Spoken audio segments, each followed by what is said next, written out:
Hello dear students, welcome to race maths academy. और आज की क्लास में हम क्या देखेंगे? आज की क्लास हमारा है CTET complete solution mathematics का, जो कि 2024 में पूछे गए हैं। ठीक है, तो 2024 का जो सी टेट का जो क्वेश्चन पेपर का जो मैथमेटिक्स के हैं, जितने भी कंप्लीट सॉल्यूशन हैं, वो सारी चीजें जो है आपको इस वीडियो में मिल जाएगा। और डिस्क्रिप्शन में मैं आप लोगों को एक टेलीग्राम चैनल का लिंक दे दूंगा, जहां पर वो जो है डिस्कशन ग्रुप है, वहां पर बड़े बड़े लोग हैं और अच्छे अच्छे जानकार लोग हैं। आई होप वहां पर आप ज्वाइन करके अपने क्वेश्चन को डिस्कशन के लिए वहां पर आप डाल सकते हो, जिससे कुछ लोग आपकी हेल्प कर देंगे। जिसको भी जो डाउट हो वो सारी चीजें जो है आपको उस ग्रुप में मिल जाएगी। सी टेट जनवरी 2024 का पेपर 2 का मैथमेटिक्स का सेट पी है। ठीक है, मैंने सेट पी उठाया है। सेट कोई भी हो, क्वेश्चन आगे पीछे होंगे, कोई इशू नहीं है, लेकिन क्वेश्चन यही रहेगा। ठीक है, तो ये चीजें आपको ध्यान देना है। हम जो आपको बताएंगे सी टेट का कंप्लीट सॉल्यूशन है मैथमेटिक्स का जनवरी 2024 का, और यहाँ पर मैं आप लोगों को इजी तरीका बताऊंगा। आई होप आप लोग भी इसी तरीके से बनाए होंगे। जिनका पेपर अच्छा गया होगा या नहीं गया होगा, वो सारी चीजें आप लोग यहाँ से मैच कर लोगे। अभी ये 2024 है, फिर 23, 22, इस तरह से हम प्रीवियस ईयर्स के क्वेश्चन का सी टेट का कंप्लीट सॉल्यूशन यहाँ पर मिलने वाला है। ठीक है, चलिए स्टार्ट करते हैं। आज का पहला क्वेश्चन सी टेट जनवरी 2024 का पेपर 2 है, सेट पी है। आइए देखते हैं क्या है क्वेश्चन नंबर 31। जो मैथ्स का क्वेश्चन था वो क्वेश्चन नंबर 31 से स्टार्ट हुआ था। क्वेश्चन नंबर 31 क्या कहता है? दोनों लैंग्वेज में लिखा हुआ है, हिंदी और इंग्लिश में। ठीक है, क्या लिखा है? The number of vertices. Vertices का मतलब क्या होता है बेटा? वर्टिसेस को हम शीर्ष बोलते हैं हिंदी में। ठीक है, जिसको हम कॉर्नर के नाम से जानते हैं। कॉर्नर जो कोने होते हैं। ठीक है, जैसे ये बोर्ड दिख रहा है तो बोर्ड का ये कॉर्नर होते हैं। ठीक है, 1 2 3 4 ऐसे 4 कॉर्नर होते हैं। तो ऐसे जो है कॉर्नर से मिलकर बनता है एक वर्टिसेस है। और एजेस, एजेस मतलब होती है उसकी साइड। जैसे लाइक ये जो दिख रही है ये साइड है। ठीक है, उसको हम क्या बोलते हैं? साइड बोलते हैं। तो वर्टिसेस को वी, एजेस को ई, और फेसेस, फेस मतलब होता है फलक। फेस को हम क्या बोलते हैं? फलक। पॉलीहेड्रन आर रेस्पेक्टिवली उनके दी हुई है। क्या? वर्टिसेस दिया हुआ है, एजेस दिया हुआ है और फेसेस दिया हुआ है। तो वर्टिसेस 10 है, फेसेस और एजेस आपके 15 है, यानी कि शीर्ष जो है 10 है, और लाइन जो है जिसको हम फेस को हम क्या बोलते हैं? किनारा भी बोलते हैं। किनारे कितने हैं? 15 है, और x हमारा फेसेस है। तो बताना है the value of 3x minus 12 कितना होगा। 3x माइनस 12 की वैल्यू कितनी होगी? लेकिन आपको x की वैल्यू पहले कैलकुलेट करनी पड़ेगी। और x क्या है? यहाँ पर नंबर ऑफ फेसेस है। ठीक है, वही चीज हमको फाइंड करना है पहले। तो कोई दिक्कत नहीं है। सबसे पहला ये रिलेशन है दुनिया के किसी भी पॉलीहेड्रॉन के लिए। ठीक है, कोई भी अगर है उसमें फेस और वर्टिसेस और एज के बीच में यही रिलेशन होता है। ये आपको याद रख लेना कि face, total number of face plus total number of vertices, उनका सम जो होता है वो एज प्लस 2 के इक्वल आता है। जितनी भी एज होगी, उसकी एज मीन्स जितने भी उसके लाइनिंग होती है, तो उसको जो है काउंट करोगे, वो आपको उसमें +2 करोगे, दोनों पार्ट आपस में इक्वल होते हैं। ये आपको रिलेशन याद रखना है। वर्टिसेस में, फेसेस में और आपके एजेस के बीच में रिलेशन होता है। ठीक है, तो यहाँ पर देखिए वर्टिसेस 10 है, तो आपको वर्टिसेस की जगह 10 डालना है। फेसेस x दिया हुआ है, एजेस आपको 15 दिया हुआ है, +2, ये आपस में इक्वेशन बन गया और इक्वल बन गया। यहाँ से देख सकते हो 15 + 2 17 होता है। 17 - 10 करोगे तो 7 आ जाएगा। यानी कि इस वक्त ऐसे केस में हम फेसेस कितने होंगे बोलेंगे? 7 होंगी। ठीक है, तो x की वैल्यू मिल गई, लाके यहाँ पुट कर दो। 3x माइनस 12 की वैल्यू कितनी होगी? तो 3x माइनस 12 की वैल्यू होगी, x की वैल्यू 7 है, तो 7 या 21 - 12। ठीक है, 21 - 12 करोगे तो 9 आएगा। This is a right answer. तो देखिए क्वेश्चन इजी था, बस आपको ये रिलेशन फाइंड करना है। तो ऐसे जो इंपॉर्टेंस की होते हैं, ठीक है, कई बच्चे बोलते हैं कि सर हमको कोचिंग करना जरूरी है क्या? कोचिंग करना जरूरी तो नहीं है, लेकिन ऐसे जो शॉर्टकट्स की होते हैं वो सारी चीजें जो है आपको कोचिंग में सिखाई जाती है। ठीक है, अगर आपको नहीं तो अदरवाइज आपको बहुत मेहनत करना पड़ेगा, टाइम वेस्ट करोगे, दूसरे बुक पढ़ोगे बहुत सारी, तब कहीं आपको मिलेगा। प्रॉपरली एक जगह सारी चीजें नहीं मिलती। ठीक है, हम लोग क्या करते हैं, उसको रियलाइज करके और उसको शॉर्ट नोट्स, शॉर्ट्स की पॉइंट निकाल कर आपको बताते हैं, जिससे आपका समय बचता है और आप जल्द से जल्द और आप बहुत सारे क्वेश्चन को अटेंड कर सकते हो। ठीक है, चलिए तो हम बोल सकते हैं इसकी वैल्यू कितनी होगी? 9 के बराबर है। ऑप्शन में देख लो, 18 है, 7 है, 9 है, 14 है, इनमें कौन सा करेक्ट आंसर हो गया? 9। 9 is the right answer. Okay, चलिए आते हैं अगले क्वेश्चन की ओर। अगला क्वेश्चन है क्वेश्चन नंबर 32। ये क्या कहता है? One of the factors of p q x plus p square x minus y minus p into y plus z minus z is, यानी कि एक पॉलिनोमियल दिया हुआ है, इस पॉलिनोमियल का फैक्टर बताना है कि कौन सा है इनमें से। क्या ये फैक्टर है, ये फैक्टर है, ऐसे फैक्टर है कैलकुलेट करनी है। जिनको रूल नहीं मालूम होगा वो इससे इसको क्वेश्चन को डिवाइड करेगा, अगर रिमाइंडर 0 आ जाएगा तो वो फैक्टर बन जाता है। ये है जो है हम लोग 9th प्लस क्लास में हम लोग इसको पढ़ कर आए थे, ठीक है, कि अगर कोई फैक्टर है, किसी पॉलिनोमियल का अगर कोई फैक्टर है तो इससे इसको डिवाइड करने पर रिमाइंडर 0 आएगा, रिमाइंडर विल गेट 0।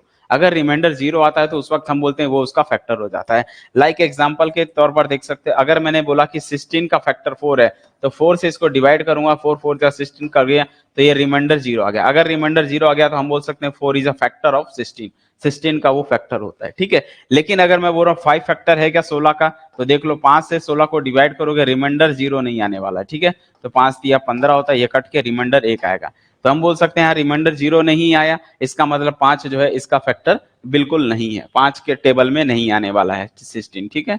तो ये चीजें होती है, ये याद रखें। तो ये तो आपका जनरल मेथड हो गया, बट हमको जनरल मेथड से नहीं जाना है, तो हमने क्या किया, इस चीज को कैसे लिखा, पी क्यूब एक्स लिखा, अंदर मल्टीप्लाई किया गया, पी स्क्वायर एक्स है तो p square x minus p square y minus P Y minus p z minus z, ये सारी चीजें हमने अंदर ब्रेक करके कोष्टक को, ब्रैकेट्स को ओपन कर दिया। ब्रैकेट्स को ओपन करने के बाद अब हमने क्या किया, कैलकुलेट किया, यहां से देखिए पी स्क्वायर है, पी है तो पी के फॉर्म में कॉमन निकाला।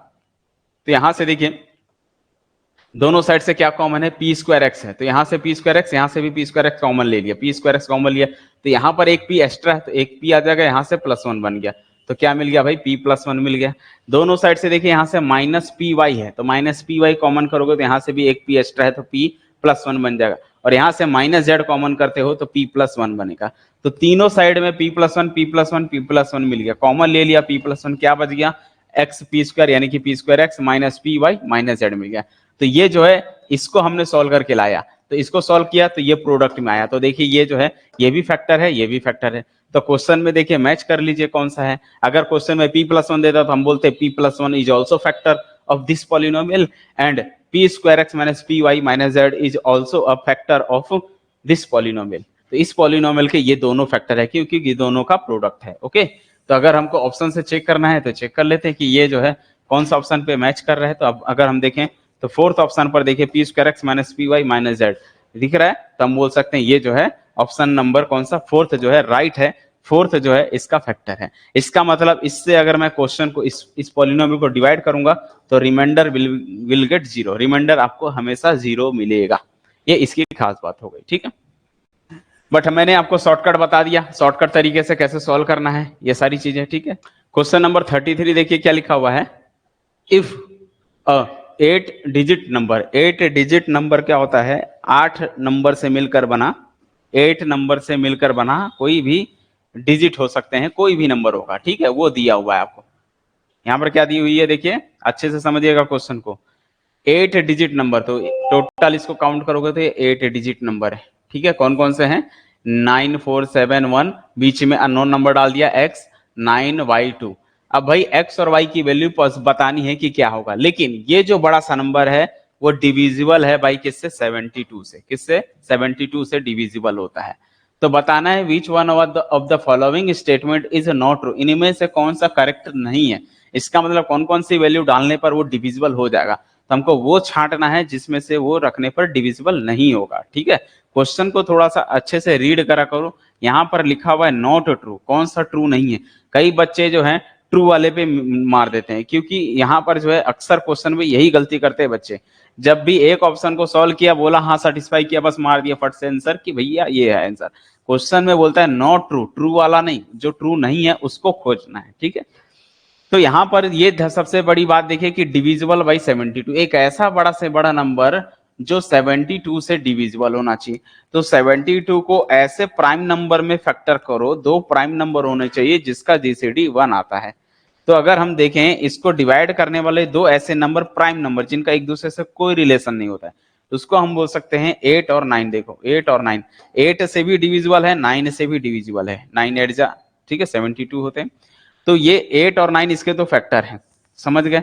तो 8 और 9 जिनका जीसीडी 1 आता है, तो मतलब कोई नंबर 72 से डिविजिबल तभी होगा जब वो नंबर आपका 8 से भी डिविजिबल हो और 9 से भी डिविजिबल हो। ऐसे नंबर 72 से डिविजिबल हो जाएंगे, क्योंकि 72 से डिविजिबिलिटी चेक करना इजी टास्क नहीं है, ठीक है। तो हम क्या करते हैं, उसको दो फैक्टर किए, प्राइम फैक्टर किए, ठीक है, क्रोम को प्राइम में उसको डिवाइड करते हैं, 8 और 9, अगर 8 से भी डिविजिबल हो गया कोई नंबर, 9 से भी डिविजिबल हो गया, तो 100% वो 72 से भी डिविजिबल होगा। अब ऐसा नहीं, कई बच्चे सोचेंगे सर आपने जो बताया 72 को 8 और 9 में लिखा, क्या हम इसको ऐसे भी लिख सकते हैं 12 और 6 में, 12 6 72 भी तो होते हैं? नहीं, ये इसके इसलिए नहीं कर सकते क्योंकि 12 जो है 6 के टेबल में आ जाता है, तो ऐसे नहीं लेने। जिनका ऐसा फैक्टर करना है जिनका कोई भी आपस में जीसीडी, जिनको जीसीडी कितना होता है दोनों का, एचसीएफ बोलते हैं, ठीक है, एचसीएफ अगर निकालते हो, एचसीएफ वो नंबर जिनका एक आता है उसको बोला जाता है। जैसे 8 और 9, इसका और इसका जीसीडी एक आता है, तो हम बोलेंगे ये दोनों जो है प्रोडक्ट कर दो 72 का। तो 72 से चेक करना होगा तो हम 8 से और 9 से दोनों डिविजिबिलिटी चेक करेंगे, और वो अगर है तो वो 72 से डिविजिबल हो जाएगा। ये था कॉन्सेप्ट, बेसिक कॉन्सेप्ट मैंने आपको बता दिया।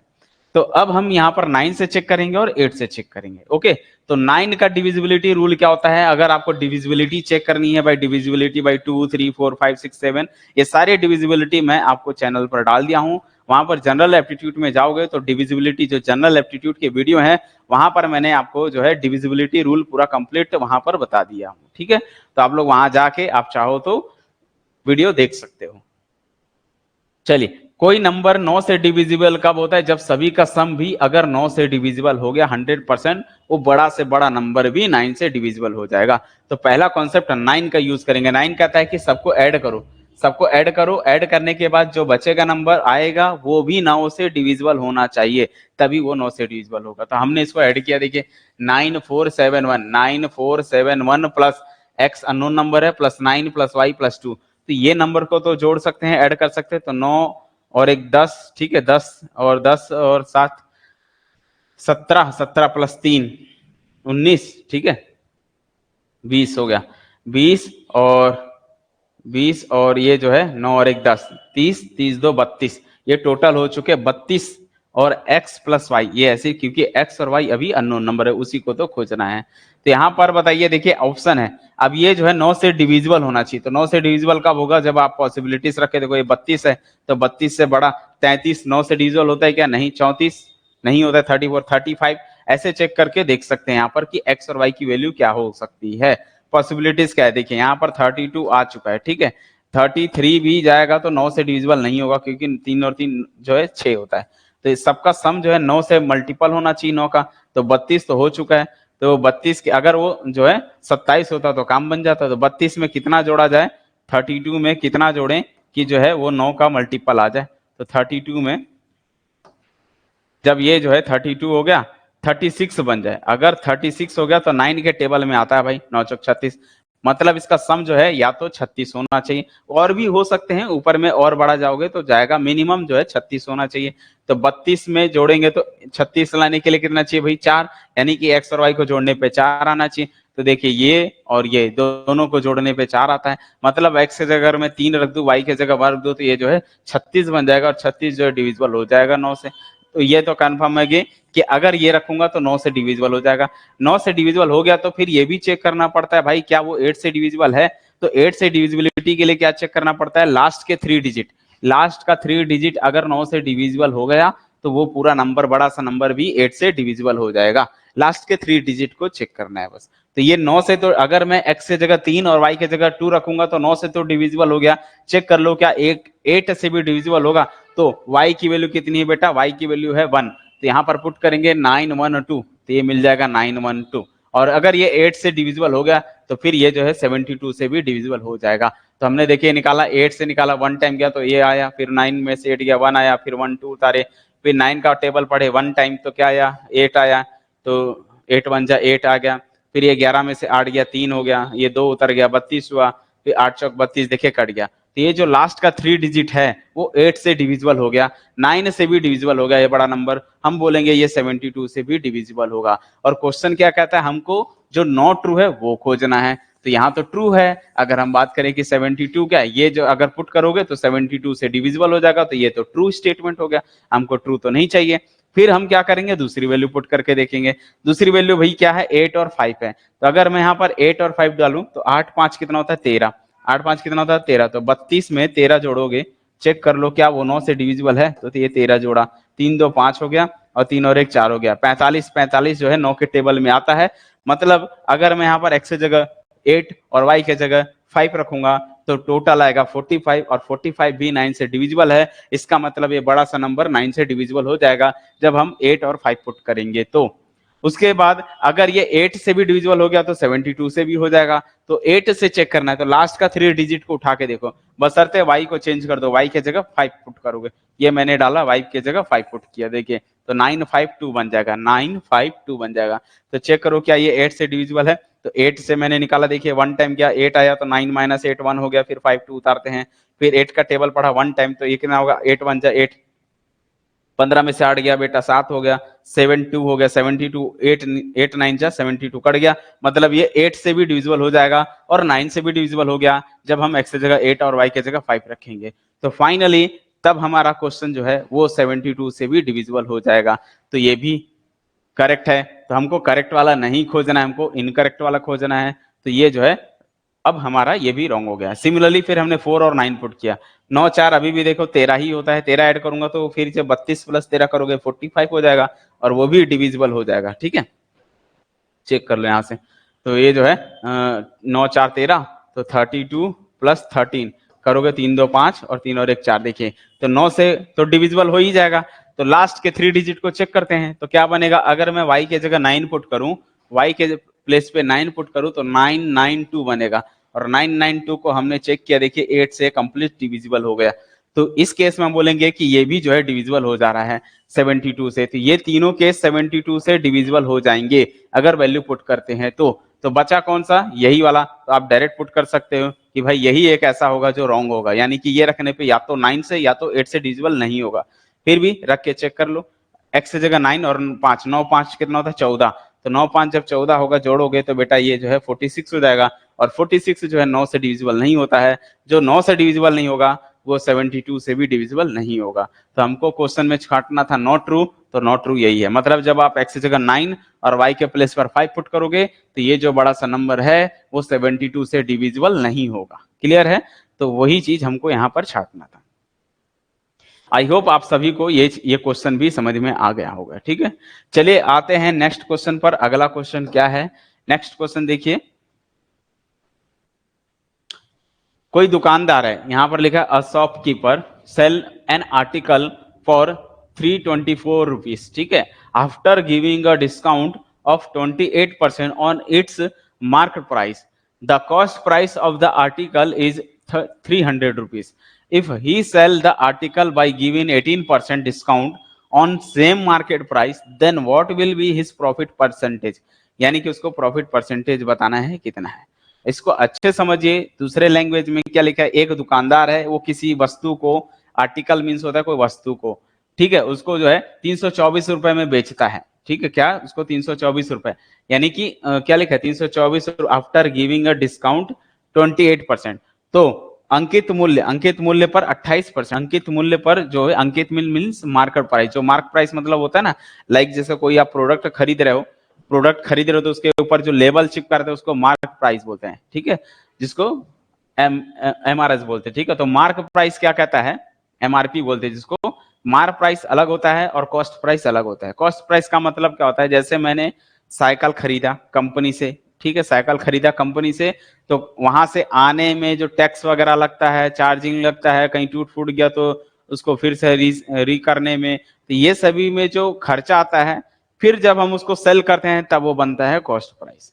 ठीक है, तो कॉस्ट प्राइस मैंने जितने में खरीदा उसमें कुछ इन्वेंशन किया, मान लो पेंटिंग वेंटिंग का खर्चा और ट्रेवलिंग का खर्चा, ये सब जोड़ोगे तब वो बन जाता है मार्क प्राइस। फिर उसका MRP मैं चेंज करके नया डाल दूंगा। आई थिंक समझ गए होंगे कि मार्क प्राइस में क्या डिफरेंस होता है और कॉस्ट प्राइस में क्या है। सपोज करो ये जैसे पेन है, ये पेन अगर मैंने डायरेक्ट कंपनी से उठाया तो वो जो है मुझे मान लो 100 रुपए में पड़ता है, लेकिन ये मैं 100 रुपए में लाके 100 रुपए में तो नहीं बेचूंगा, कुछ प्रॉफिट में बेचना चाहता हूँ। तो मैं क्या करूंगा, इस पर जो है थोड़ा पेंटिंग कर दूंगा, पेंट करने के बाद इसको जो है नया प्राइस बनाऊंगा, बोलूंगा कि इसका रेट ये है, तो इसको नए रेट में बेचूंगा। तो वही चीज होता है मार्क प्राइस। मार्क प्राइस मतलब हमने उसमें कुछ और ऐड कर दिया, और क्या ऐड किया, वो कोई और नहीं, जैसे ट्रेवलिंग का खर्च भाई मुझे लाने में खर्च करना पड़ता है, वो सारी चीज जोड़ते हैं। तो कॉस्ट प्राइस क्या है, वो सारी चीज दी हुई, देखिए यहाँ पर लिखा हुआ है कॉस्ट प्राइस किसी आर्टिकल का 300 रुपए है। ठीक है, मतलब हमने 300 रुपए में उसको खरीदा था, उसके अंकित मूल्य बोलता है ये लिखा है कि कोई दुकानदार एक वस्तु को उसके अंकित मूल्य पर 28% का छूट देकर 324 रुपए में बेच देता है। इसका मतलब जो भी कॉस्ट प्राइस रहा होगा, क्या है वो चीजें नहीं मालूम। देखिए कॉस्ट प्राइस तो मालूम है 300 है, लेकिन उसमें कितना ऐड करा ये नहीं मालूम है। लेकिन मार्क प्राइस को जब 28% के डिस्काउंट देता है तब वो बेचता है, तो उसको जो है 324 रुपए मिलता है। इसका मतलब सेलिंग प्राइस ही 324 रुपए हो गया ना भाई। मैंने 324 रुपए में उसको बेच दिया, मतलब 324 रुपए क्या है, सेलिंग प्राइस है। तो ये जो सेलिंग प्राइस है वो आया कैसे होगा, तो पहले जो मार्क प्राइस है उसमें अपने को माइनस करना है किसको, मार्क प्राइस का 28%। ठीक है, मार्क प्राइस का 28%। तो बजाय ये क्या है 300 प्लस एक्स, ये टोटल है मार्क प्राइस है, फिर इसका 28% माइनस करोगे तो इसका 28% कैसे निकालते हैं, तो 300 इंटू 28/100 करोगे, ये जो आएगा वो 324 के बराबर होना चाहिए। हमने क्या किया, 300 प्लस एक्स यही है, माइनस 300 ये जो है अंदर मल्टीप्लाई किया, माइनस 300 इंटू 28/100, और ये अंदर जाएगा तो माइनस 28x/100 इक्वल टू 324 हो गया। यहां से क्या किया मैंने, देखिए इसको 0 0 कैंसिल किया, और यहाँ पर जो है क्या बच रहा है 3 इंटू 28 मल्टीप्लाई करोगे तो 84 हो जाएगा। 300 उधर गया माइनस हो जाएगा, तो 324 में से 300 गया 24 आ गया यहाँ पर। ये 28x अपने जगह है, x अपने जगह है, तो 100 इधर जाएगा। तो बताओ भाई 100 में से 28 जाएगा तो कितना, क्योंकि x और x वाला एक जगह सॉल्व होगा, तो 100 माइनस 28 करोगे तो 72 होता है, तो 72x/100 हो गया। 84 उधर जाएगा प्लस हो जाएगा, तो 24 प्लस 84 108 हो जाएगा। ये जो है 72x, ये 12 के टेबल में आता है, तो 12 से काट सकते हो, 12 नहीं 108 होता है, तो 12 6 72 भी होता है। फिर इसको 6 को काट दो, 2 3 से काट दो, 3 2 जा 6, 3 3 जा 9 हो गया। तो यहाँ पर जो है क्या बचा 2x/100 इक्वल टू 3। ठीक है, तो यहाँ से हमने क्या किया, ये जो है 300 हो जाएगा, 300/2 हो गया, 300/2 करोगे तो 150 रुपए आ जाते हैं। यानी कि जो है 300 रुपए कॉस्ट प्राइस था, उसमें 150 रुपए हमने ऐड करके नया मार्क प्राइस बनाया, मतलब एक्स जो हमने ऐड किया वो कितना 150 रुपए उसमें ऐड किया। उसके बाद बोलता है कि सेम चीज को अगर मैं 18% में बेच दूं, सेम चीज को अगर मैं 18% में अगर मैं बेचता हूं तो मुझे कितना प्रॉफिट होगा ये बताना है। तो 150 रुपए इसमें ऐड करते हो तो नया क्या मिल गया, मार्क प्राइस अब पता चल चुका कितना हो गया, 450 हो चुका। 450 हो गया, उसका 18% निकाल लो, तो 450 का 18% निकाला, तो 450 का मार्क प्राइस हो चुका, उसका 18% माइनस करके निकालोगे तो नया सेलिंग प्राइस मिलेगा। तो 450 से माइनस कर दो 450 का 18%, ये है। इसको मैंने कैंसल आउट किया तो 369 है, मतलब मैं 369 में बेचूंगा उसको। तो 369 में बेच रहा हूं, तो भाई कॉस्ट प्राइस कितना था 300, तो मुझे प्रॉफिट कितने का दिख रहा है 69 का, मतलब तब भी मुझे 69 का प्रॉफिट ही मिल रहा है अभी भी। तो 69 का प्रॉफिट तो मिल गया। अब ये चेक कर लो कितना परसेंटेज है, तो 69 किसका 300 का कितना परसेंटेज है, 69/300 इंटू 100 करोगे, कैंसल आउट करोगे तो पता चलेगा 69/3%, यानी कि इसको कैंसल आउट करोगे तो 23%। तो हम बोल सकते हैं मुझे 23% का प्रॉफिट होगा। प्रॉफिट का परसेंटेज कितना है 23 का। तो ऑप्शन में चेक कर लो इसमें कौन सा है, देखिए 24 है, 10 है, 19 है और 23% है, तो हम क्या बोलेंगे 23% is the right answer. Clear है। चलिए आते हैं अगले क्वेश्चन की ओर। नेक्स्ट क्वेश्चन हमारा क्या कहता है, क्वेश्चन नंबर है 36, और ये दिया हुआ है एक ट्रायंगल है पी क्यू आर है, जिसमें एंगल पी दिया हुआ है, क्यू से आर दिया हुआ है, और in which of the following case, इनमें से कौन से केस में ट्रायंगल पी क्यू आर जो है can be obtuse scalene triangle बन जाएगा। तो ऑब्ट्यूज स्केलन ट्रायंगल, ऑब्ट्यूज का मतलब जिसका जो है क्या 90 डिग्री से ज्यादा बनता है ना, तो उसको ऑब्ट्यूज बोलते हैं। ठीक है, 90 डिग्री से जो ज्यादा होता है उसको ऑब्ट्यूज बोलते हैं। स्केलन ट्रायंगल का मतलब ऑल साइड डिफरेंट, जब सारे साइड डिफरेंट होते हैं ना तो उसको हम क्या बोलते हैं, स्केलन ट्रायंगल बोलते हैं। ठीक है, तो चलिए कोई दिक्कत नहीं है, ये सारे ऑप्शन दिए हुए हैं।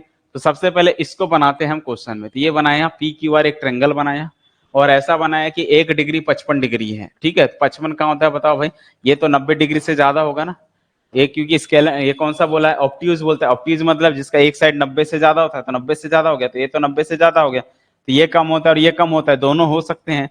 तो एक जगह मैंने अगर इसको पी दिया, ये क्यू दिया, तो ये आर हो गया, तो पी की वैल्यू कितनी होगी 55 होगी। आप पी इसको भी दे सकते हो, कोई इशू नहीं है। ठीक है, तो उसके बाद क्यू से आर, तो क्यू आर कहाँ है, देखो ये क्यू आर ये 18 सेंटीमीटर दी हुई है। तो उसके बाद हमको जो है बताना है कि ये जो है स्केलन ट्रायंगल कौन सा होगा जब इन केस में अप्लाई करेंगे। पहला केस, अगर मान लो एंगल आर 35 है, सपोज करो एंगल आर कितना हो जाए 35 हो जाए। ठीक है, ये 35 हो गया, और पी से आर बोलता है 18 है, जब पी आर अगर 18 ले लिए, पी आर 18 ले लिए, ये भी 18 है, तो भाई ये 18 और ये 18 दोनों सेम हो गया, तो वो तो फिर क्या हो गया, वो स्केलन तो नहीं बनेगा, वो आइसो स्केल बन सकता है, तो स्केलन नहीं बनेगा। तो मतलब अगर पहला केस लिया 18 तो कैंसल, ये भी देखो 18 है, तीनों साइड अलग होनी चाहिए, यहाँ पर ये दोनों सेम सेम साइड है, तो ये दोनों से कभी नहीं हो सकते, ये तो पहले ही कट कर दो, ये दोनों नहीं हो सकता है। बच रहा है ये दोनों केस, यहाँ पर दोनों केस में देखो पी आर का मान 18 से बड़ा बोल रहा है, तो पी आर का मान, पी से आर का मान 18 से बड़ा होना चाहिए, ठीक है जो भी है, और एक पी क्यू को बोलता है 18 से बड़ा होना चाहिए।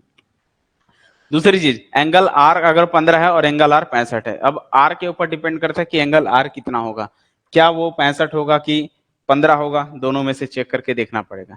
सब हमको पता है कि भाई ट्रेंगल के तीनों का सम कितना होता है 180 डिग्री, ठीक है।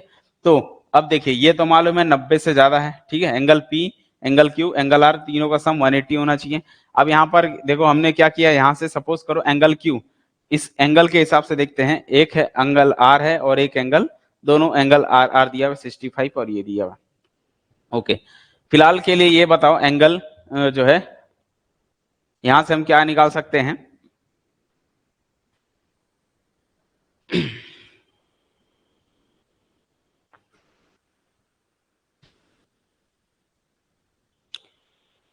यहां पर अगर एंगल आर को क्या ले लेते हैं, एक एंगल आर को ले लो कितना 65 डिग्री अगर आप ले लेते हो एंगल आर को, अगर ये आर मान लेते हैं, आर वाला एंगल कितना है 65, ठीक है, अगर ये 65 हो गया तो 180 माइनस 65 करोगे, तो 180 माइनस 65 करेंगे तो कितना बनेगा एंगल,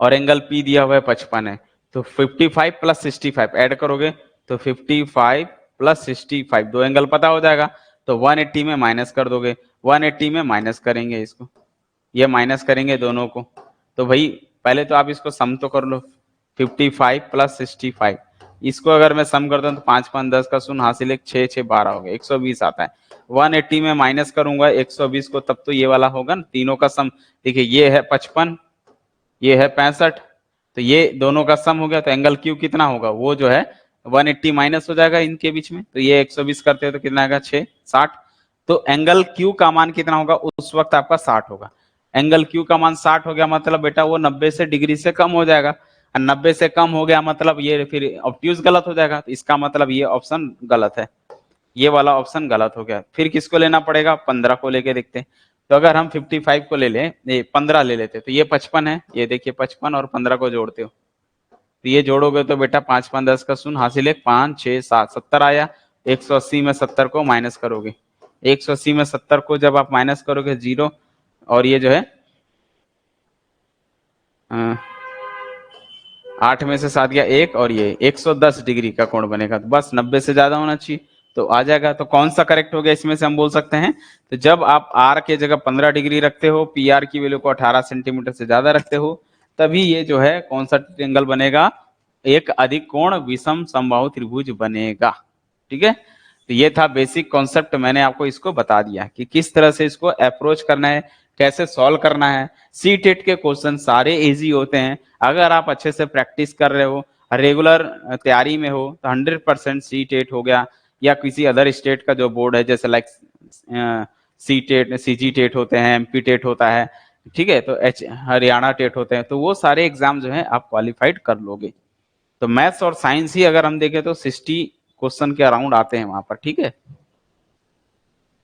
चलिए आते हैं अगले क्वेश्चन की ओर, क्वेश्चन नंबर है 38, क्या लिखा हुआ है, the length of the parallel, the length of the parallel side of the trapezium are 11 centimetre and 25 centimetre, कोई भी दो लाइन पैरेलल है ट्रेपोजियम का, उसकी जो साइड की लेंथ है वो कितनी है, 11 सेंटीमीटर और 25 सेंटीमीटर है। द डिस्टेंस बिटवीन द, इन दोनों पैरेलल लाइन के बीच का डिस्टेंस बोलता है 12 सेंटीमीटर है। इट्स एरिया, उसका जो एरिया है ट्रेपोजियम का जो एरिया है वो किसके इक्वल है, बोलता है area of rectangle whose side, यानी कि एक ऐसा एरिया जो रेक्टेंगल का एरिया है जिसकी साइड जो का रेशियो है 3:2 के फॉर्म में, इसका एरिया और इसका एरिया दोनों बोलता है सेम है। तो व्हाट इज द पेरीमीटर होगा, पेरीमीटर उस रेक्टेंगल का पेरीमीटर कितना होगा, तो ट्रेपोजियम बोल दिया, तो भैया ट्रेपोजियम का फॉर्मूला याद रख लो, ये डायग्राम को देख के समझ में आता है कि ये ट्रेपोजियम होता है ये, ठीक है। ये पैरेलल साइड होती है और ये लाइन ऐसे ज्वाइन होती है, इसको बोलते हैं ट्रेपोजियम।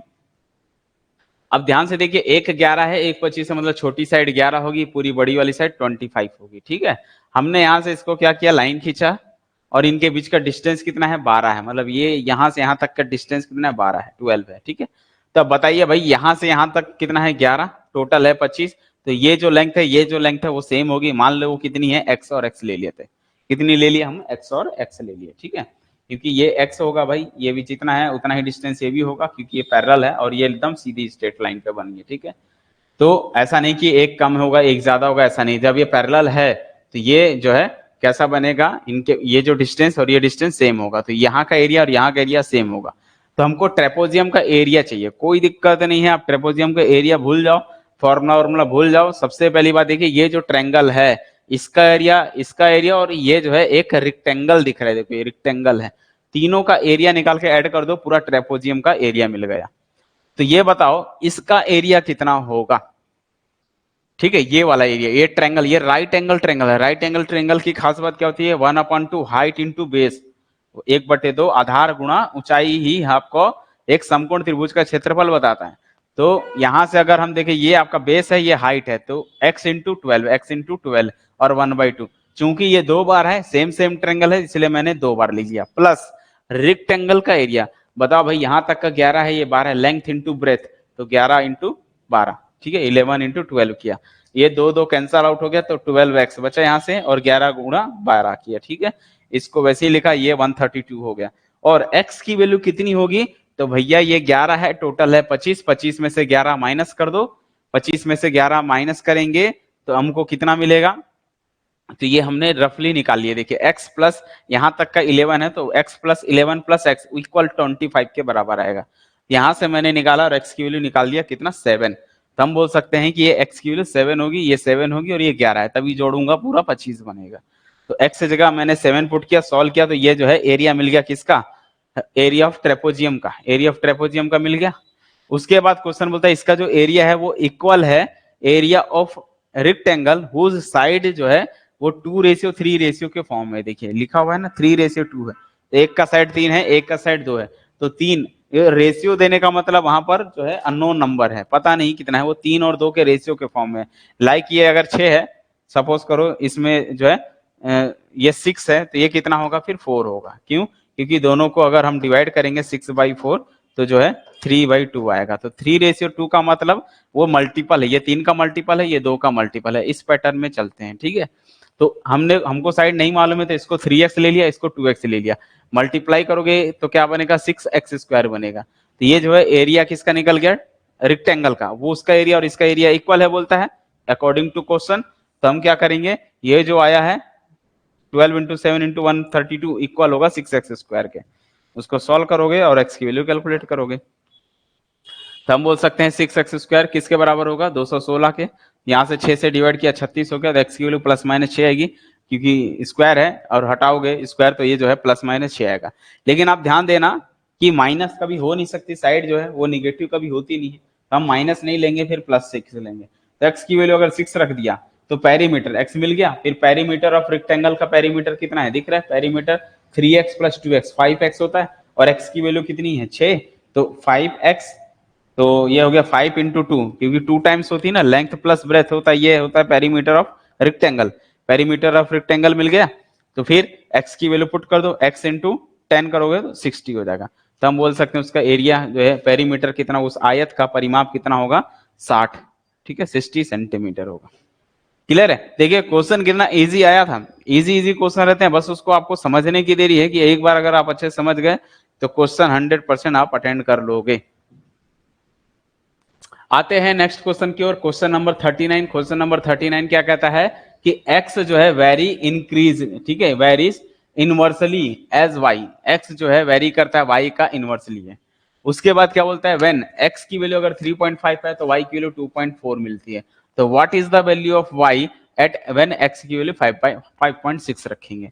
तो इनवर्सली का मतलब क्या होता है, यहां पर बोलता है इनवर्सली एज y, इनवर्सली का मतलब ये बचपन में आपको सिखाया गया होगा, इनवर्सली मतलब क्या होता है, x जो है इसका रेसिप्रोकल होता है, x जो है y का इनवर्सली है, तो x जो है अनुक्रमानुपाती होता है 1/y के। ओके, लिखा है इनवर्सली एज y, y के इनवर्सली के बराबर होता है कौन, x।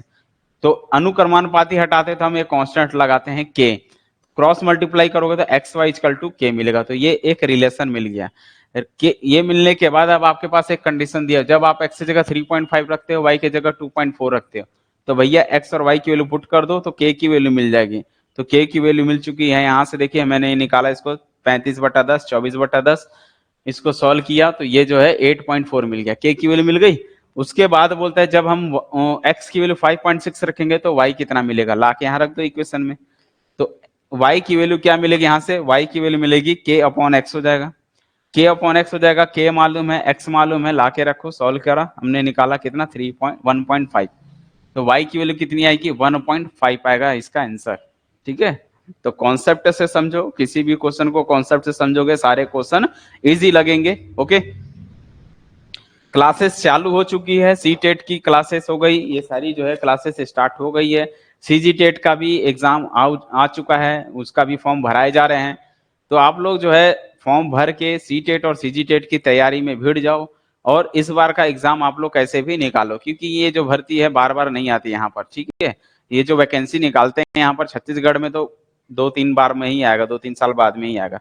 तो अभी जो आ गया है मतलब अब फुर्सत है। बाकी सी टेट तो हर साल निकलता है क्योंकि वो सेंटर का है, बट स्टेट का जो है वो जो है हर बार हर साल एवरी ईयर्स नहीं निकलते हैं, समय छोड़ के निकलता है वो। ठीक है, चलिए तो आते हैं क्वेश्चन नंबर 40 की। और क्वेश्चन नंबर 40 क्या कहता है, the product of to rational number, दो रैशनल नंबर है। रैशनल नंबर कैसे होते हैं, p/q के फॉर्म में होते हैं, जहां पर नीचे वाली वैल्यू जो है q की वैल्यू कभी 0 नहीं रख सकते, लाइक 4/0 नहीं है, ये रैशनल नंबर नहीं है, this is not a rational number, this is undefined number. ठीक है, तो p/q टाइप के नंबर होते हैं, और नीचे वाला नंबर 0 का भी नहीं रख सकते, इसको बोलते हैं रैशनल नंबर यहाँ पर। ओके, तो दो रैशनल नंबर का प्रोडक्ट बोलता है, आंसर कितना आता है, -40/3 आता है।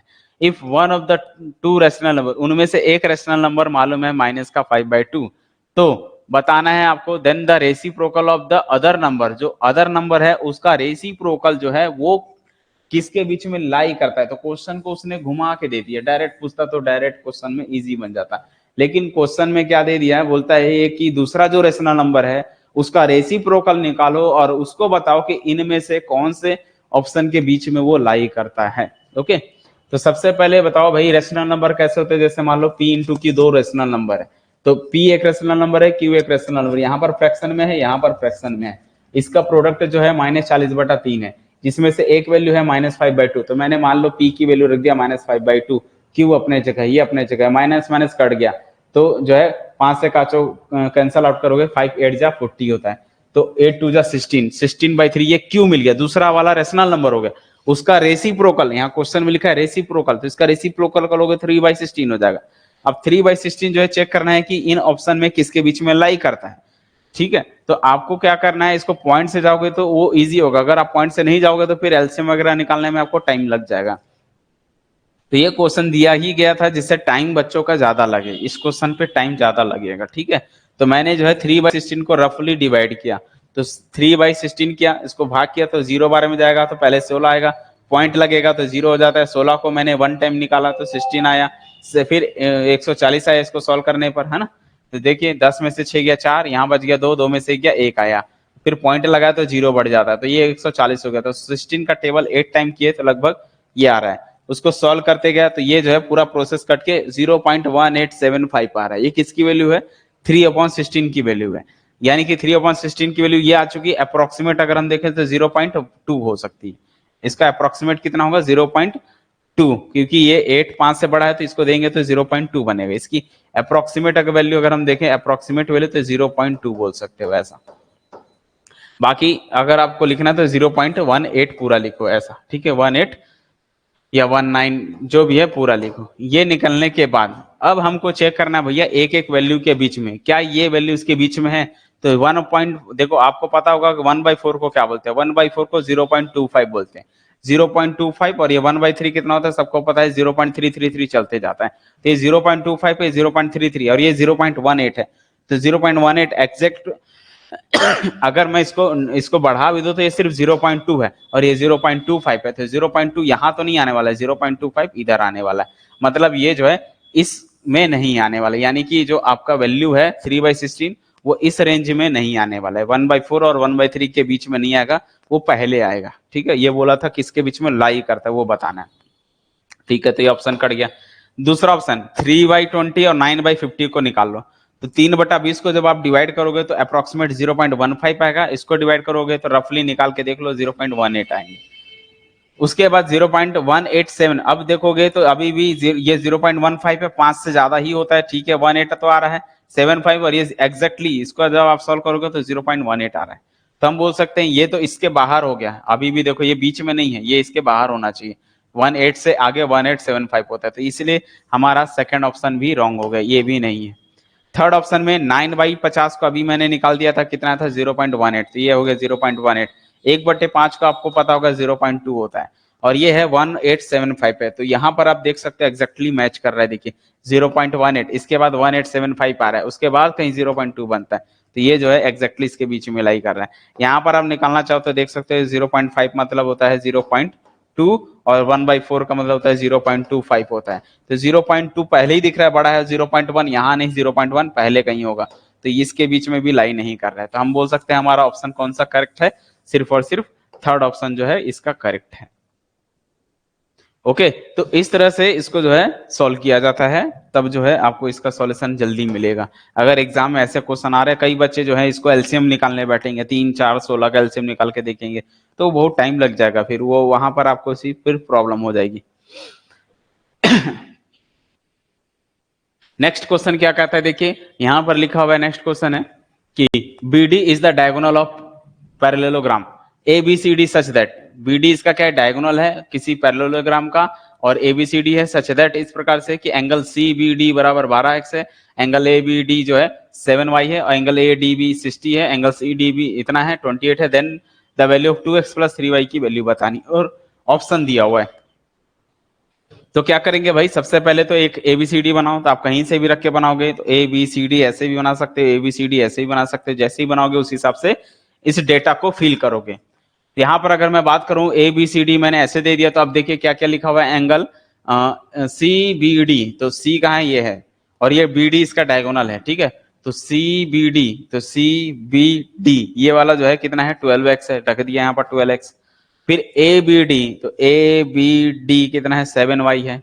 फिर एंगल ADB 60 डिग्री है, और CDB जो है 28 डिग्री है। तो यहां से आप बता दो भाई फॉर्मूला, क्या अल्टरनेट इंटीरियर एंगल लगा दो। ये जो है 12x किसके बराबर होगा, 12x 60 के बराबर होगा। यहाँ से 12x 60 के बराबर होगा, 12 पंचे 60, x की वैल्यू मिल गई 5, और 7y किसके बराबर होगा 28 के। ठीक है, तो ये जो है अल्टरनेट वाले ऐसे एंगल से इक्वल हो जाते थे, यहाँ से y की वैल्यू मिल गई, x और y मिल गया, ला के रख दो यहाँ पर 2 × x + 3 × y, 2x + 3y की वैल्यू मिलेगी 2 × 5 + 3 × 4, और ये जो हो गया 10, और ये हो गया 12, और ये हो गया 22। फाइनल हमारा सॉल्यूशन का आंसर कितना है 22 डिग्री। किसका आंसर, ये जो डिग्री मिलेगी उसकी वैल्यू कितनी है 22 डिग्री है। चलिए ये भी क्वेश्चन हो गया, आते हैं अगले क्वेश्चन की ओर। नेक्स्ट क्वेश्चन ये भी काफी इजी क्वेश्चन है। ठीक है, क्या लिखा हुआ है यहाँ पर, इफ x की वैल्यू है 1.011 + 10.11 माइनस 12.101 है, प्लस 0.1011 है। ये जो x की वैल्यू दी हुई है, बोलता है इसमें हम क्या ऐड करें, what should be added to x, x में क्या नंबर ऐड करें कि हमको जो रिजल्ट है वो 1.1 बन जाए। तो सबसे पहले भैया इसको तो सम कर लो, ये इसको जोड़ो और माइनस से भाग करो। तो x की वैल्यू क्या क्या है, देखो 1.011 है, और 10.11 है, और ये 0.1011 है। ये जोड़ने वाला है और इसको घटाना है। इसको सबने सम किया तो 11.2221 आ रहा है। उसके बाद x की वैल्यू क्या हो गई, इसको हमने सम करने वाले को निकाला, 11.2221 है, माइनस किया ये। फिर बोलता है इसमें एक क्या ऐड करे कि आंसर 1.1 आए। मान लो मैंने y ऐड कर दिया, y ऐड करने के बाद आंसर 1.1 आना चाहिए, तो y की वैल्यू निकाल लो। तो y की वैल्यू निकालने के लिए क्या करोगे, 11 पॉइंट को इधर लेके जाओ, इसको इधर लेके जाओ, तो ये माइनस है तो उधर जाएगा प्लस हो जाएगा, तो देखिए +12 हो जाएगा, और यहाँ से जो है 11.221 है वो माइनस हो जाएंगे। अब ये इसमें ऐड कर दो, 12 और 1 13 हो जाएगा, और ये पॉइंट ऐड करोगे 201 हो जाएगा, और ये है। इसको जब आप सब्ट्रैक्ट करोगे रफली, तो 10 में से गया 9, इधर बच गया आपका 9। ठीक है, तो 9 में यहाँ पर जो है ये जो है 0 बन गया, कैरी लेंगे, 10 में से 2 गया 8, यहाँ बच गया 9 में से 2 गया 7, यहाँ बच गया आपका 1 नहीं होगा तो इधर जाएगा 11 में से 2 गया 9, ये बच गया आपका 2 में से 1 2 माइनस 1 1 हो गया, बाकी ये 0 हो गया। तो 1.9789 इसका फाइनल आंसर आएगा, 1.9789। तो 1.9789 देखिए ऑप्शन नंबर 2 जो है इसका करेक्ट है। चलिए आते हैं अगले क्वेश्चन की ओर, क्वेश्चन नंबर 47। क्वेश्चन नंबर 47 देखिए, ठीक है, क्या लिखा है, if the area of curve surface of a right circular cylinder, ये सिलेंडर दिख रहा है, राइट सर्कुलर सिलेंडर होता है जिसका कर्व सरफेस एरिया दिया हुआ है, यानी कि इसको जो है ये जो राउंड किया गया रहता है उस राउंड का जो है एरिया कितना है, बोलता है 4400 सेंटीमीटर स्क्वायर है, और इसका सरकमफ्रेंस का जो बेस है वो दे दिया हुआ है, सरकमफ्रेंस का जो बेस है वो दिया है 110 सेंटीमीटर है। फाइंड करना है इसका वॉल्यूम बताना है। क्या फाइंड करना है इसका वॉल्यूम बताना है। तो कोई दिक्कत नहीं है, कर्व सरफेस एरिया क्या होता है 2πr(h)। कैसे, देखिए ये हाइट होती है, ये आपको पता है सर्कल का सरकमफेरेंस होता है 2πr।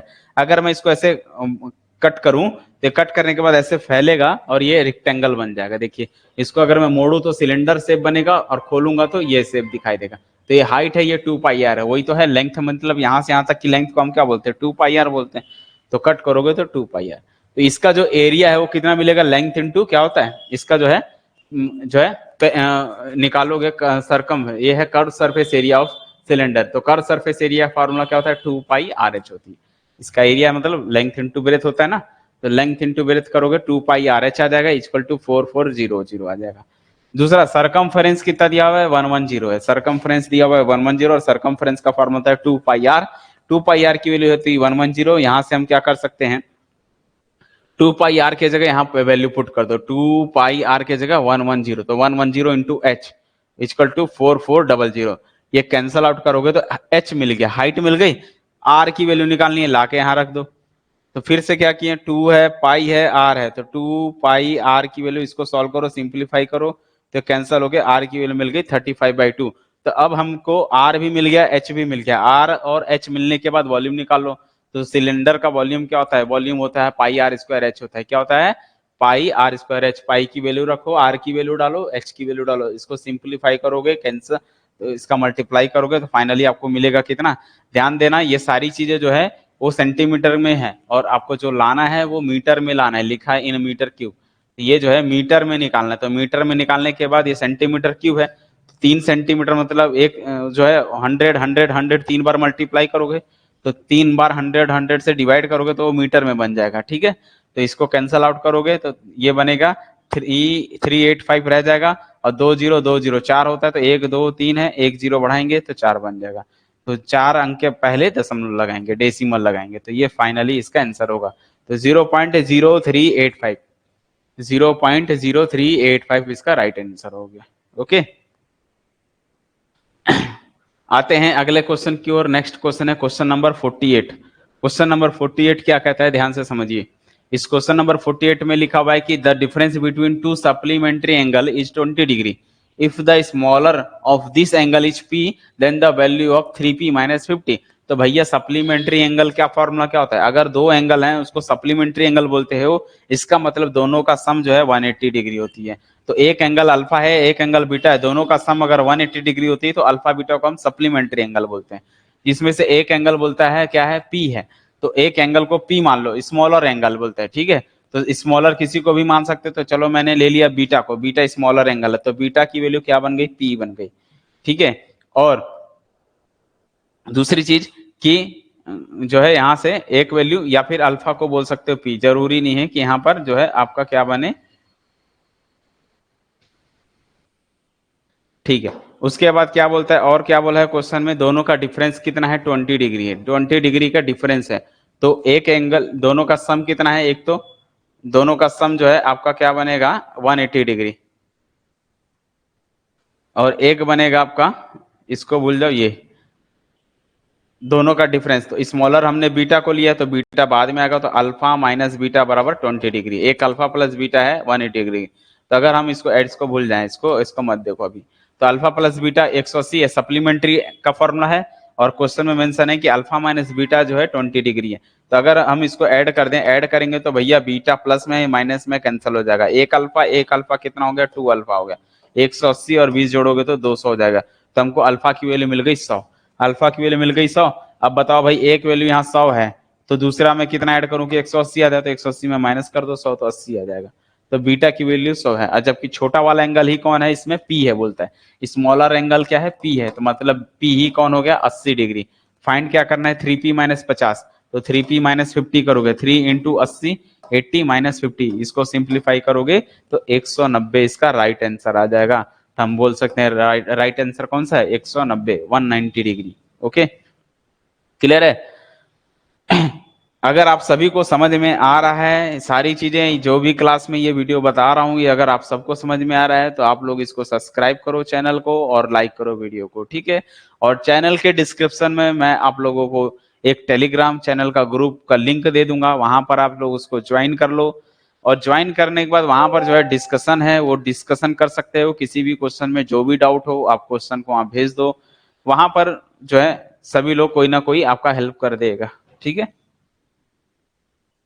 आते हैं अगले क्वेश्चन की ओर। क्वेश्चन नंबर 49 देखिए क्या लिखा है। क्वेश्चन नंबर 49 कहता है कि इफ x अपॉन वाई की वैल्यू ये है, then the value of x upon y plus y upon x का होल इनवर्स की वैल्यू बताइए। तो भैया पहले इसको तो सॉल्व करो। x अपॉन वाई की वैल्यू कितनी है, -1/3 की पावर -3 है, डिवाइड बाई 2/3 की पावर -4 है। तो अगर मैं इसको चेंज करूंगा तो -3 हट जाएगा, तो ये मैंने 3/-1 कर दिया, तो ये पावर जो है क्या हो गया, माइनस है तो प्लस। ये हमने पढ़ा है कि अगर a अपॉन बी है तो इसको अगर पलटूंगा तो a अपॉन बी को b अपॉन ए लिखूंगा, तो ये जो है पावर में -1 लग जाता है। तो माइनस हटाने के लिए तो इसको चेंज कर दो, तो ये माइनस हटाने के लिए हमने इसको चेंज किया। तो चेंज करने से क्या हो गया, ये 3/-1 पावर वैसे, ये 3/2 हो गया, पावर में 4 हो गया। उसके बाद क्या करना है, डिवाइड, डिवाइड को हटाएंगे मल्टीप्लाई में, तो ये जो है पलट जाएगी वैल्यू। तो ये 3×3=9=27 हो गया, माइनस का इंटू, ये ऊपर हो जाएगा 2 और ये नीचे आ जाएगा, क्योंकि इंटू से हम डिवाइड में कर रहे हैं, ठीक है। तो ये जो है 16/3 कितना हो जाएगा, 3 को 4 बार करेंगे तो 81 आ जाएगा। जैसे बोलते हैं ना a अपॉन बी के अपॉन में c अपॉन डी होता है, ये डिवाइड वाला रखा है, इसको जब हम मल्टीप्लाई में लिखते हैं तो a अपॉन बी इंटू ये वैल्यू नीचे वाली ऊपर आ जाती है और ऊपर वाली नीचे आ जाती है। वही कहानी यहाँ पर भी होगा, ये a अपॉन बी है, ये c अपॉन डी है, ठीक है। उसके बाद यहाँ पर अगर हमने कैंसिल किया, कैंसिल करने के बाद मुझे क्या मिला, x अपॉन वाई की वैल्यू -16/3 मिल गया। तो x बटे वाई की वैल्यू मिल गई कितनी, -16/3। तो y बटा x कितना होगा, तो इसको ऊपर ले जाओ उसको नीचे, तो 3/16 हो जाएगा विथ माइनस में, ठीक है, ये आ जाएगा। फिर इसका होल इनवर्स निकालना है, होल इनवर्स में चलने दो।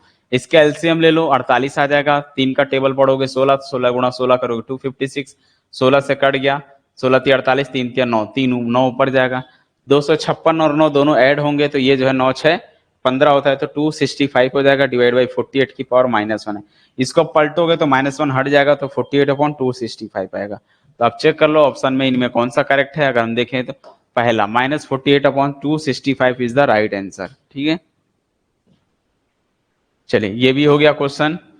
अगर आप लोगों को कोई भी डाउट हो, लगता है स्पीड हो गया, नहीं समझ में आया, तो आप लोग जो है मुझे जो है व्हाट्सएप पर मैसेज करके इसका जो है सॉल्यूशन ले बता सकते हो, ठीक है। तो मैं आप लोग को बता दूंगा और इजी तरीके से और समझा भी दूंगा। दूसरी चीज, इस क्लास का पीडीएफ जो है, ये क्लास का पीडीएफ आपको race maths academy play store पे ऐप डाउनलोड करना पड़ेगा। और डाउनलोड करने के बाद वहां पर आप जाओगे सीटेट वाले सेक्शन में, सीटेट वाले सेक्शन में वहां पर इसका पीडीएफ अपलोड रहेगा, वहां से आप उसको जो है देख सकते हो इसका पीडीएफ, ओके। चलिए आते हैं क्वेश्चन नंबर 50। क्वेश्चन नंबर 50 क्या कहता है, देखिए क्वेश्चन नंबर 50 लिखा हुआ है कि इफ a की वैल्यू है -2x² + 12x है, b की वैल्यू है 11 - 8x + 3x² है, और c की वैल्यू है 17 - 4x² और d की वैल्यू है x² - x - 3 है, then what is the sum of the coefficient of x² and x।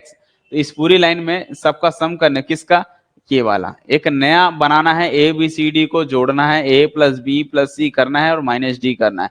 इसको सॉल्व करने के बाद x² और x के कोफिशिएंट को जोड़ना है, ठीक है। तो इतना तामझाम हम नहीं करेंगे, हम डायरेक्ट करेंगे। सबसे पहले कोफिशिएंट ऑफ x² का निकाल लो, किसका, इन इस टर्म्स में a + b + c - d में। तो a + b + c - d करना, तो ये a है, b है, c है, इसमें जोड़ दो ना भाई। x² का कोफिशिएंट इसमें कितना है, -2 है, इसमें कितना है, 3 है, तो -2 + 3 और यहाँ पर -4 है, तो -3 + 2 -2 + 3 हो गया, और यहाँ से -4 है। डी में x² कोफिशिएंट 1 है, लेकिन हमको माइनस करना चाहिए, -1 आ गया। ये देखोगे तो 2 में से 3 गया, 1 आया, 1 और 1 कैंसिल हो गया, -4 इसका आंसर आ गया, तो एक्स स्क्वायर का कोफिशिएंट इस केस में यहाँ पर कितना आ गया, -4 आ गया। वैसे ही एक्स का कोफिशिएंट निकालना है तो एक्स इसमें कितना है बेटा 12, इसमें कितना है -8, तो 12 में से 8 गया 4 हो गया, और सी में एक्स है नहीं है तो हट गया। और माइनस डी करना है तो डी में -1 पहले से है तो माइनस माइनस +1 हो जाएगा, तो 4 और 1 5 हो जाएगा, तो हम बोल सकते हैं 5 हो गया। फिर दोनों का सम बोलता है तो -4 + 5 इसका सम करोगे तो 1 आएगा, इसका सम करेंगे तो कितना आ जाएगा 1 आ जाएगा। देखिए कितना इजी क्वेश्चन था ये। आते हैं अगले क्वेश्चन की ओर, क्वेश्चन नंबर 52। क्वेश्चन नंबर 52 क्या कहता है कि एक ट्रेंगल है, in triangle A B C और ट्रेंगल डी ई एफ है, जिसमें angle B, angle B C और एंगल बी और एंगल ए ये सारी चीजें दी हुई है, डी और एंगल एफ है, एंगल ई है। तो then which of the following statement is true, कौन सा करेक्ट है इनमें से। तो पहले तो दो ट्रेंगल बना लो भैया, ए बी सी और D E F, A B C D E F. D E F कहाँ देना है वो बाद की बात है, पहले यहाँ समझना है। एंगल बी पे 90 है मतलब यहाँ 90 डिग्री आएगा, और एंगल ई पे 90 डिग्री मतलब यहाँ पर एंगल ई आएगा। इस हिसाब से अपने को क्वेश्चन में बैठाते जाना है। अब ठीक है, दोनों साइड का 90 हो गया मतलब यहाँ बी है तो यहाँ ए या सी ऐसा हो गया, यहाँ पर ई है तो यहाँ एफ और डी दे दिया ऐसा। उसके बाद क्या बोलते हैं यहाँ पर समझिएगा, एंगल बी 90 हो गया, एंगल बी से सी कितना है 8 है, बी से सी 8 है, और एंगल ए 40 है यहाँ पर। वैसे ही डी में डी ई 8 है और यहाँ पर एंगल एफ 40 है। उसके बाद अब बताना है कौन सा इसमें से करेक्ट है। ये सब ट्रेंगल बोलता है, ये कौन सा ट्रेंगल बताता है, ये सिमिलरिटी को बताता है। ये ट्रेंगल सिमिलर है कब है भाई, ये प्रॉपर्टीज दिया हुआ है। पहला है angle side, right hand side, angle side. तो भैया राइट हैंड साइड कोई फॉर्मूला ही नहीं होता, कभी भी दो ट्रेंगल सिमिलरिटीज रखते हैं वो कौन कौन से रखते हैं, या तो दो एंगल एक साइड, या एक एंगल दो साइड, या फिर तीनों एंगल या तीनों साइड, इस तरह के होते हैं। यहाँ पर राइट हैंड साइड कोई रूल नहीं होता, तो ये तो पहले ही कट गया, ये आपके ऑप्शन में ही नहीं है, ये तो कभी नहीं हो सकता, ये कभी नहीं हो सकता। बचता है एंगल साइड, बशर्ते एंगल साइड हो सकते हैं, यानी कि एक एंगल और एक साइड, यानी कि दो एंगल और एक साइड से दिख रहा है, दो एंगल है, एक एंगल, दो एंगल है और एक साइड है, एक साइड। तो दो एंगल और एक साइड से सिमिलरिटीज तो बनेगी, ये तो कंफर्म है। लेकिन ट्रायंगल कौन सा है नाम तो पढ़ लो भाई, ए बी सी है तो एफ ई डी, और दूसरा ए बी सी है और डी ई एफ है। तो यहाँ पर बी 90 है तो एफ भी 90 होना चाहिए, बी 90 है तो ई 90 है। तो अगर हम देखें यहाँ पर बी 90 है तो ई 90 है, यानी बीच वाला जो है 90 डिग्री पे बताता है। और एंगल ए जो है 40 है तो एंगल एफ भी 40 होना चाहिए, ए 40 है तो ये भी 40 है।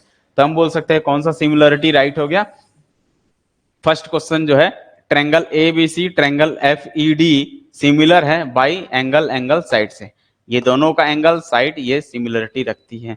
तो नाम को भी ध्यान देना है, ऐसा नहीं कि कोई भी नाम ले लिया और हो जाए सिमिलरिटी, नहीं ऐसा नहीं है।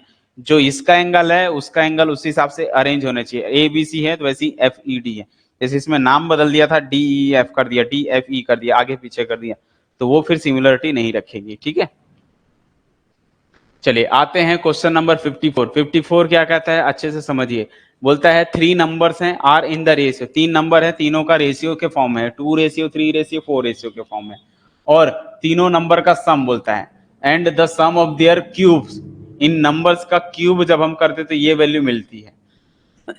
तो what is the sum of the 3 number, इन तीनों नंबर का सम क्या होगा। रेशियो के फॉर्म में है तो ये 2x 3x 4x के पैटर्न में होंगे।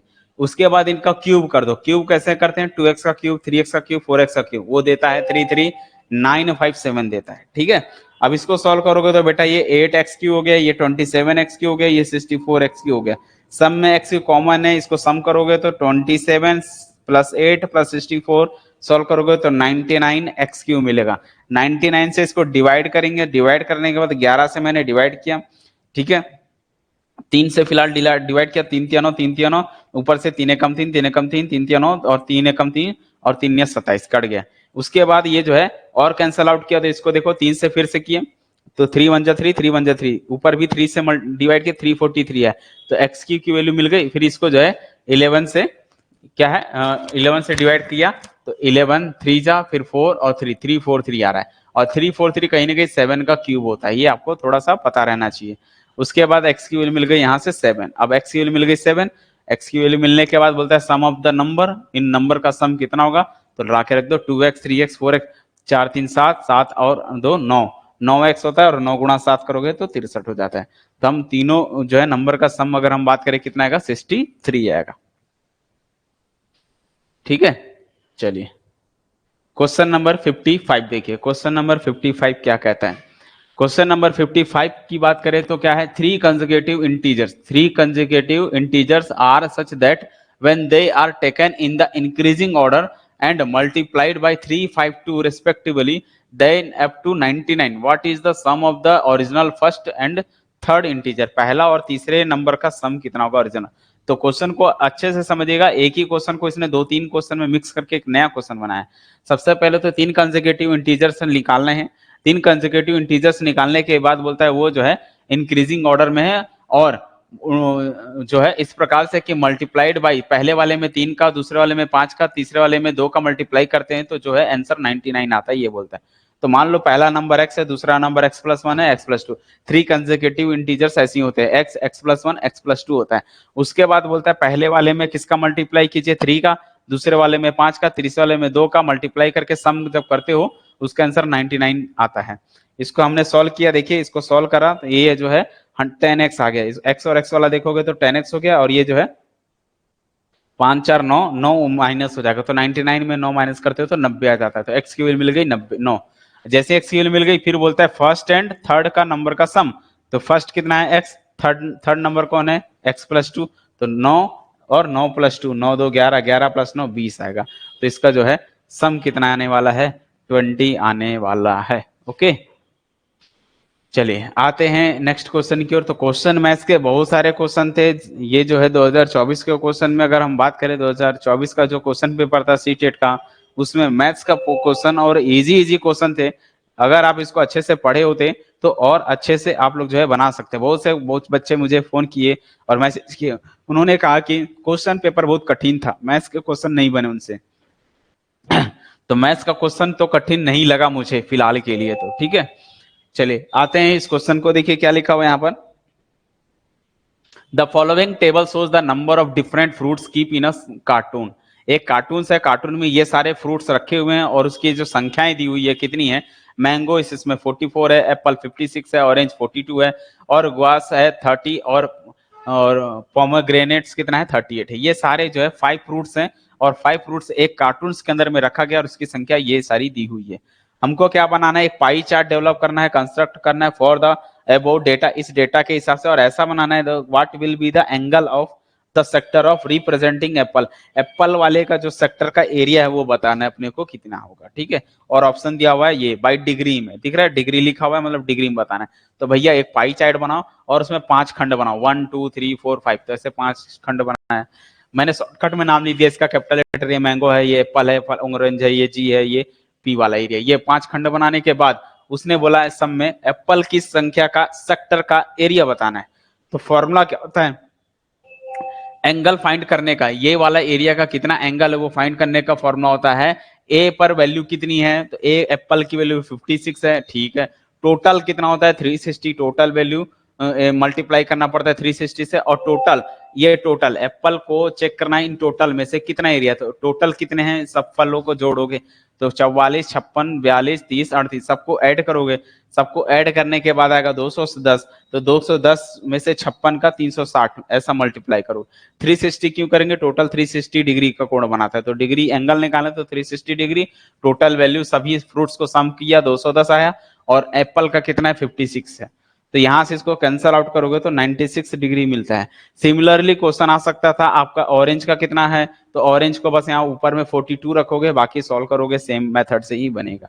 तो किसी का भी एंगल, किसी भी सेक्टर का एंगल फाइंड करना हो तो उस सेक्टर की वैल्यू, टोटल वैल्यू और इनटू में 360 डिग्री करोगे तो ये जो मिलेगा एंगल फाइंड करने का फॉर्मूला होता है, ठीक है। चलिए आते हैं अगले क्वेश्चन की ओर, 57। आई थिंक ये लास्ट क्वेश्चन होगा, इसके बाद एक और 2 क्वेश्चन और बचे हुए हैं, ठीक है। तो 57 देखिए क्या लिखा हुआ है। एक बॉक्स है, ओपन बॉक्स मीन समझते हो ना, जैसे लकड़ी का बॉक्स होता है। लकड़ी का बॉक्स कैसे रहेगा, 2 इधर से रहेंगे, 2 सामने से रहते हैं और एक बेस में लगे रहता है और एक टॉप में ढक्कन बंद रहता है, ठीक है। तो देखोगे तो इसमें 6 फेस 6 बॉक्स लगेंगे, आमने सामने की दीवार, इन दोनों के सामने की दीवार, एक बेस में और एक टॉप पे रहेगा, ठीक है। इस टाइप की चीजें रहती है। तो उसके बाद क्या बोलता है, वो जो है top, a box open at the top, top से ओपन है और made of would of thickness 3 centimetre, जो लकड़ी की मोटाई है बोलता है वो 3 सेंटीमीटर की लकड़ी से बना हुआ है, ठीक है। Its external length breadth and height are represent दिया हुआ है मीटर में, 1.48 मीटर, 1.16 मीटर और 83 सेंटीमीटर है। ये क्या चीजें हैं, ये लेंथ ब्रेथ और हाइट दी हुई है इंटरनल की, अंदर का दिया हुआ है, यानी कि जो बॉक्स में लकड़ी साइड का लगाने के बाद दिया हुआ है, ठीक है। ठीक है, और क्या दिया हुआ है, बोलता है what will be the cost of painting in inner surface 150 पर मीटर स्क्वायर, यानी कि अंदर का जो एरिया का जो पेंटिंग का खर्च है, ठीक है, पेंटिंग का खर्च कितना है, 150 रुपए पर मीटर है। तो अपने को पहले पता करना पड़ेगा कि अंदर में टोटल कितने मीटर हैं, उस हिसाब से हम कैलकुलेट करेंगे। तो भैया ये पहले बताओ, लेंथ ओरिजिनल लेंथ कितनी है, अंदर की लेंथ कितनी है, 1.48 मीटर। मीटर को कन्वर्ट करो सेंटीमीटर में, तो पॉइंट डिवाइड बाई 100 करते हैं तो पॉइंट हट जाएगा, तो 148 सेंटीमीटर हो गया। ये 1.16 मीटर है तो ये 116 सेंटीमीटर हो जाएगा, और हाइट जो है ऑलरेडी दी हुई है सेंटीमीटर में, तो 83 सेंटीमीटर हो गया। बट बशर्ते ध्यान से देखो, 3 मीटर की मोटाई का, एक साइड से और एक साइड की जो लकड़ी का जो लगा हुआ बॉक्स है उसकी मोटाई 3 सेंटीमीटर, तो 3 इधर से 3 इधर से, वो आप जो है टोटल लेंथ कितनी है, टोटल लेंथ 148 सेंटीमीटर है, लेकिन 3 सेंटीमीटर इधर से 3 सेंटीमीटर इधर से कवर कर रहा है, तो यानी कि उसको तो पेंट करने की जरूरत है, क्योंकि ये उसके ऊपर आ गया। नीचे वाली जो प्लेट होती है उसके ऊपर 3 सेंटीमीटर इधर से 3 सेंटीमीटर इधर, 3 3 6 सेंटीमीटर का कवर तो लकड़ी का बॉक्स कर दिया, तो उसको तो पेंट करने की जरूरत नहीं है। तो दो साइड वो तो लेंथ में कितनी होगी, 3 दूनी 6 माइनस करोगे, 6 सेंटीमीटर माइनस करोगे तो 142 सेंटीमीटर आपका ओरिजिनल आ जाता है। क्यों, क्योंकि वो 3 सेंटीमीटर तो लकड़ी का बॉक्स ही जगह घेर लेता है। क्लियर हो गया, समझ में आ रहा है सबको। वैसे ही ब्रेथ जो चौड़ाई होगी, तो ये लेंथ एक साइड की लेंथ होगी, वैसी चौड़ाई भी तो इधर से और पीछे साइड की होगी। ये जो मैं आपको साइड बता रहा हूँ, दो साइड इधर का तो बता दिया, दो साइड आमने सामने का भी होता है, तो आमने सामने के भी जो साइड होंगे वहां पर भी 3 सेंटीमीटर 3 सेंटीमीटर 6 सेंटीमीटर का वो कवर कर रहा है, जिसको हम ब्रेथ बोलते हैं, ब्रेथ मिल जाएगा। तो 116 में 6 सेंटीमीटर माइनस करोगे तो 110 सेंटीमीटर होता है। लेकिन जो हाइट है, हाइट तो एक साइड से ही हाइट हो रही है ना, ऊपर से तो नहीं है ना, एक साइड से बंद है, क्योंकि एक साइड से खुला है, तो हाइट में सिर्फ एक साइड का मेजरमेंट होगा। तो हाइट में बस 3 सेंटीमीटर को माइनस करोगे, 6 नहीं करोगे, क्योंकि उस ऊपर का टॉप नहीं है। टॉप नहीं होने से फिर हाइट में 83 था, उसमें 3 माइनस करोगे तो 80 आ गया। उसके बाद पेरीमीटर निकालो, क्योंकि हमको टोटल एरिया बताना है। तो पेरीमीटर क्या होता है इसका, पेरीमीटर होता है 2 into length b, l b plus b h plus h l होता है, लेकिन टॉप का नहीं है, टॉप का नहीं है तो हम क्या करेंगे, एक माइनस कर देंगे एल बी को। तो ओवरऑल देखा जाए तो एल बी प्लस बी ये 2 टाइम्स है। सबकी वैल्यू पुट कर दो, ये जो वैल्यू निकाले हम ये सब वैल्यू लाके यहाँ रखेंगे और कैलकुलेट किया तो फाइनल आपको जो है आंसर कितना मिल जाएगा, ये है 55940, ये, और ये सेंटीमीटर का क्यूब है, स्क्वायर है, क्योंकि एरिया है तो स्क्वायर में रहता है, और हमको किस में दिया, मीटर में दिया हुआ है। तो इसको मीटर में कन्वर्ट करने के लिए क्या करेंगे, सेंटीमीटर का स्क्वायर तो 100 इंटू 100 मीटर करेंगे तो मीटर का स्क्वायर हो जाएगा। ध्यान देना, ये मीटर का स्क्वायर है, बाई मिस्टेक मीटर क्यूब लिखा गया है, ये मीटर का स्क्वायर है, ठीक है। इसको कैंसिल किया तो ये मिल गया 5 पॉइंट इतना इंटू इतना आपका एरिया हो गया। तो भैया 1 मीटर स्क्वायर का 150 था, इतना मीटर स्क्वायर है तो कितना हो जाएगा, मल्टीप्लाई कर दो। मल्टीप्लाई करने के बाद फाइनल आंसर क्या आ रहा है, 839.1 आ रहा है इसका आंसर। तो हम बोल सकते हैं कि जो आपका राइट आंसर कौन सा होगा, तो ऑप्शन में देख लेते हैं, तो कौन सा होगा, 839.10, ये हमारा राइट आंसर होता है। ओके, तो क्वेश्चन थोड़ा सा घुमा के लिखा गया था, कुछ क्वेश्चन होते हैं हार्ड लेवल के और कुछ क्वेश्चन इजी लेवल के भी होते हैं। ओके, चलिए ये लास्ट क्वेश्चन है आपका 58 जो है लास्ट क्वेश्चन है। क्या लिखा है, इफ द जो है median of the data, median, ये मीडियन जो है इसका डेटा का क्या है, एक्स है बोलता है, and the median of the data is obtained by replacing 3/33 and 8/18 in the above data is y हो जाता है। तो बताना है then what is the difference between y और एक्स, एक्स और वाई के बीच का डिफरेंस कितना होगा। मीडियन कैसे कैलकुलेट करते हैं भैया, मीडियन कैलकुलेट करने सबसे पहले अरेंज करते हैं असेंडिंग ऑर्डर में। तो ये जो है इसको अरेंज करो, असेंडिंग ऑर्डर में अरेंज करो। तो सबसे पहले छोटा नंबर कौन है, 3 है, 3 के बाद 7 है, फिर 8 है, फिर आपका 15 है, फिर 17 है, फिर 21 है, फिर इस तरह से 23, फिर 24, इस तरह से बनाते चले जाओगे, फिर 29, फिर 30। ये जो है आपके पूरे असेंडिंग ऑर्डर में हो गया डेटा। उसका मीडियन बोलता है, इसका जो है मीडियन एक्स है, तो मीडियन के लिए पहले काउंट करते इसको कितने हैं भाई, 1 2 3 4 5 6 7 8 9 10 है, तो ये इवन नंबर है। इवन नंबर होता है तो मीडियन का फॉर्मूला होता है n/2 प्लस n/2 प्लस 1/2, ये फॉर्मूला होता है।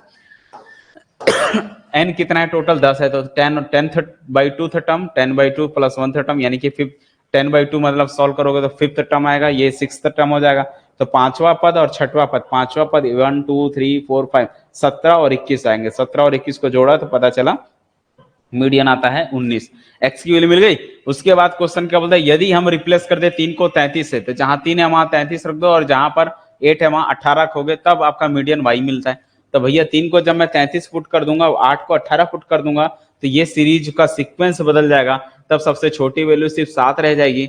7 15 17 18 यहाँ आ जाएगा, 33 फिर इसके आगे इधर कहीं आएगा। तो ये जो है रीअरेंज हो जाएगा नया नंबर। तो पहले 7 आएगा, 15 आएगा, 17 आएगा। यहाँ पर आपका क्या था जो है उसको रिप्लेस कर दिए ना, किसको 8 को 18 से, तो यहाँ 8 था तो वो जो है इधर आ जाएगा, 8 यहाँ था तो इधर 18 हो जाएगा और 33 लास्ट में आ जाएगा। फिर भी 10 तो 10 ही रहेंगे, तो मीडियन वाई आ जाता है। तो मीडियन का फॉर्मूला क्या होता है, 5th term plus 6th term divide by 2, क्योंकि 10 है टोटल। तो 1 2 3 4 5, 5th टर्म आपका 21 हो गया और 6th टर्म 23 हो गया। इसको सम किया तो सॉल्व किया तो 22 आ रहा है।